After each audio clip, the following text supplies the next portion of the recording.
Pulau ini begitu indah, terletak di pinggir laut dengan bangunan-bangunannya yang anggun berdiri di tebing-tebing. Pulau yang makmur dengan pelabuhan yang ramai. Namun, siapa sangka pulau ini mengalami tragedi yang mengerikan karena amukan alam. Mari kita simak kisahnya. Di tengah Laut Aegea, di wilayah yang kini dikenal sebagai Yunani, berdirilah sebuah pulau bernama Kaliste, yang berarti yang tercantik. Tahun itu sekitar 1600 sebelum Masehi, dan kehidupan di pulau itu begitu makmur. Peradaban di sana maju. Jalan-jalan dipenuhi rumah putih berteras, pasar-pasar ramai dengan kain-kain halus dan tembikar indah. Sementara pelabuhan dipenuhi kapal-kapal dari Kreta dan Mesir.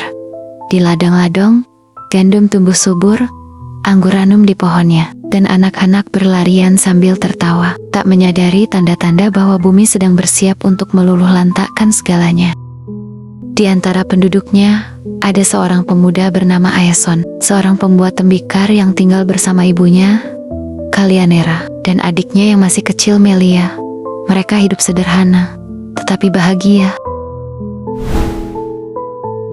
Beberapa minggu sebelum bencana, tanda-tanda aneh mulai muncul. Bumi bergetar lembut setiap malam. Sapi-sapi di padang rumput menjadi gelisah. Burung camar menghilang dari langit, dan ikan-ikan mati mendadak di tepi pantai. Aeson memperhatikan semua itu dengan cemas. Ia ingat cerita kakeknya tentang Poseidon, dewa laut, yang bisa menenggelamkan daratan bila manusia terlalu sombong. Namun, para tetua desa menenangkan penduduk, mengatakan bahwa itu hanya fenomena alam biasa. Tapi Aeson tidak bisa menghilangkan rasa gelisah di dadanya. Pada suatu pagi, ketika matahari belum sepenuhnya naik, langit mendadak gelap seperti malam. Awan hitam pekat membumbung dari puncak Gunung Tera, membentuk tiang asap raksasa. Gemuruh seperti ribuan guntur terdengar dari dalam bumi. Tanah bergetar hebat, rumah-rumah batu berderak. Sebagian ambruk, orang-orang menjerit, berlarian di jalanan, sambil menarik anak-anak mereka. Abu mulai turun dari langit seperti hujan kelabu, membuat napas terasa sesak. Aeson memeluk Melia erat-erat sambil menggandeng tangan ibunya.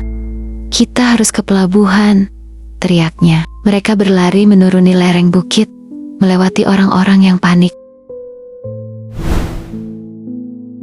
Saat mereka hampir tiba di pelabuhan, air laut tiba-tiba surut jauh ke tengah. Dasar laut yang penuh ikan terlihat jelas. Anak-anak kecil yang tidak mengerti bahaya berlari mendekat, memunguti ikan-ikan yang terperangkap. Namun Aeson tahu itu pertanda buruk. Dari cakrawala, ia melihat dinding air raksasa bergerak mendekat dengan kecepatan yang mustahil. "Lari!" teriaknya sekuat tenaga, tapi banyak orang tak sempat menyelamatkan diri. Gelombang tsunami setinggi gunung menghantam pelabuhan, menghancurkan kapal-kapal dan rumah-rumah di sekitarnya. Air menerjang mereka seperti monster ganas, menyeret tubuh manusia, hewan, dan kayu besar. Aeson berusaha tetap memegang tangan Melia dan Kalianera, tapi arus terlalu kuat. Tangan adiknya terlepas, tubuhnya hanyut bersama gelombang. Ibunya menjerit, sebelum akhirnya terseret arus juga. Aeson berpegangan pada potongan kayu besar, mencoba tetap di permukaan. Napasnya tersengal-sengal, matanya perih oleh air asin dan abu vulkanik. Ia hanya bisa berdoa agar mereka selamat. Entah berapa lama ia terombang-ambing. Saat ia akhirnya terdampar di pantai, dunia sudah berubah. Pulau yang dulu indah kini menjadi lautan abu hitam. Pohon-pohon tumbang, rumah hancur, dan tubuh manusia tergeletak di mana-mana. Gunung Tera masih memuntahkan api dan batu-batu pijar. Suara letusannya menggelegar, memekakkan telinga. Aeson berjalan terseok-seok, mencari orang lain yang selamat, tapi hanya ada kesunyian yang mencekam. Di tepi pantai, ia menemukan sepotong kain yang biasa dipakai Melia.